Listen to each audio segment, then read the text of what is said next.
Citizens of Pakistan are all set to choose their new leader. The general elections in the South Asian nation are scheduled for the 8th of February.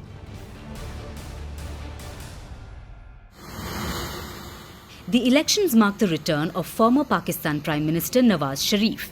The Pakistan Muslim League Nawaz, or PMLN Supremo, was in a self-imposed exile in London after being convicted in graft cases. In 2017, Nawaz Sharif was ousted from office. In July 2018, he was sentenced to a jail term of 10 years. The three-time Prime Minister managed to get a bail on medical grounds and flew to London for treatment. The PMLN leader never returned to Pakistan since then, up until recently. On October 21st last year, Sharif returned to Pakistan. His corruption conviction was swiftly quashed, and a lifetime ban on his political ventures was also lifted. Soon after, his party declared him the Prime Minister candidate of the PMLN. On January 18th, Nawaz Sharif kick-started his campaign in Punjab province's Hafizabad.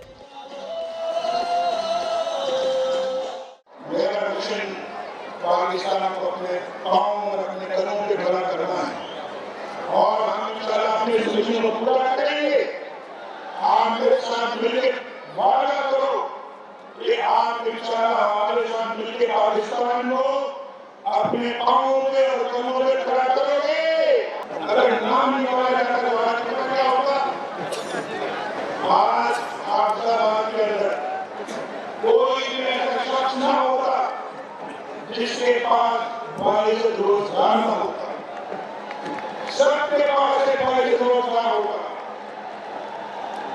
कोई बेरोजगार न होता. Nawaz Sharif has been receiving massive public support.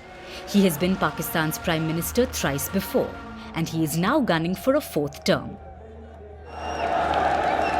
उस रिश्ते में कोई फर्क नहीं आया. And the only leader who could have given Nawaz Sharif a cutthroat competition would be Imran Khan. The cricketer turned politician has massive public support. Imran Khan was ousted from the office in April 2022 after losing a no-confidence vote. Khan has been crying foul ever since. He cites conspiracies orchestrated by his opponents for his ouster. After the exit, Imran Khan's legal woes began. He is facing more than 180 charges. On August 5th last year, Imran Khan was convicted in a corruption case for allegedly selling state gifts. He has now been sentenced to 10 years in jail by a special court for violating the Official Secrets Act. The Pakistan Tehreek-e-Insaf or PTI chairman has no hopes from this election. The Election Commission of Pakistan or ECP did not even accept his nomination paper. Additionally, the ECP did not allow Imran Khan and his party members to keep the party's iconic bat symbol. His party members will now contest as independent candidates. Despite being a leader of the masses, Imran Khan is not a part of the premiership race. Much to his trouble, even his candidates are reportedly not getting a fair chance. Pakistan media reports suggest that PTI leaders who tried filing nominations were heckled by the security staff. Their papers were reportedly snatched. Reports also suggest that some PTI leaders were kidnapped right before filing nominations. PTI claims that nomination papers of as many as 90% of its leaders were rejected. The PTI's exit of sorts brings us to our next key contender. Bilawal Bhutto Zardari is Pakistan's former foreign minister. He belongs to a family that has been a part of politics for generations. The Pakistan People's Party or PPP chairman parted ways from Nawaz Sharif's PMLN. Young Bhutto has decided to contest against Nawaz Sharif from the Lahore constituency. Bhutto is pegging hopes on his youth-centric approach. He has put forward agendas like women's empowerment, employment, health and education. Okay, so I think it's absolutely important for us to engage with 60-70% of our population under the age of 35. Because I am also young myself, I think there's a lot of ability to to relate there. And at the same time, our policies, our agenda that I launched earlier today, I think addresses many of the issues that affect young people all across the country. Ever since the PPP president and his father Asif Ali Zardari announced his candidature, the Bhutto scion has come out all guns blazing against both his opponent parties, PMLN and PTI. I would prefer to form a Pakistan People's Party-led government with independent politicians. Lots of independent politicians, probably the highest in our history, are taking part in the coming elections. Aside from that, I think unfortunately both the Muslim League and the Tehreek-e-Insaf have proved that they are two sides of the same coin. The faces change, but the policies stay the same. But being a political leader and gaining public support is not all that you need to be a prime minister in Pakistan.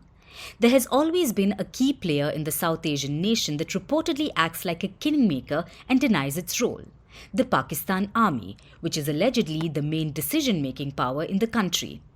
Reports suggest that the Pakistan Army has thrown its weight behind Nawaz Sharif after a fallout with Imran Khan. Ahead of Imran Khan's ouster as premier in 2022, many Pakistan media outlets reported about the growing tiff between the PTI leader and the army, and that eventually led to a massive political unrest in the country. It is completely the establishment. I mean, establishment obviously means the military establishment, because they are really now openly, I mean, it's not even hidden now, they're just out in the open. The threats now and the two of my senior members went to a call by the ISI for talks, who had nominated for talks. And when they went, they shut them up and said, look, you'll only leave unless you renounce being part of PTI. But political unrest is not the only challenge that the Pak Premier has to deal with. Pakistan's economy is in shambles. Over 240 million citizens are reeling under record two-digit inflation with 29.66% in December. The skyrocketing commodity prices have marred the citizens. And in the middle of political and economic turmoil comes the election. This will seal the fate of the 17,816 contenders, out of which 11,785 candidates are contesting independently, and only 6,031 will compete under the banner of their respective parties. The prime ministerial elections will be a massive spectacle, and the balance of Pakistan's future lies heavily on the next prime minister.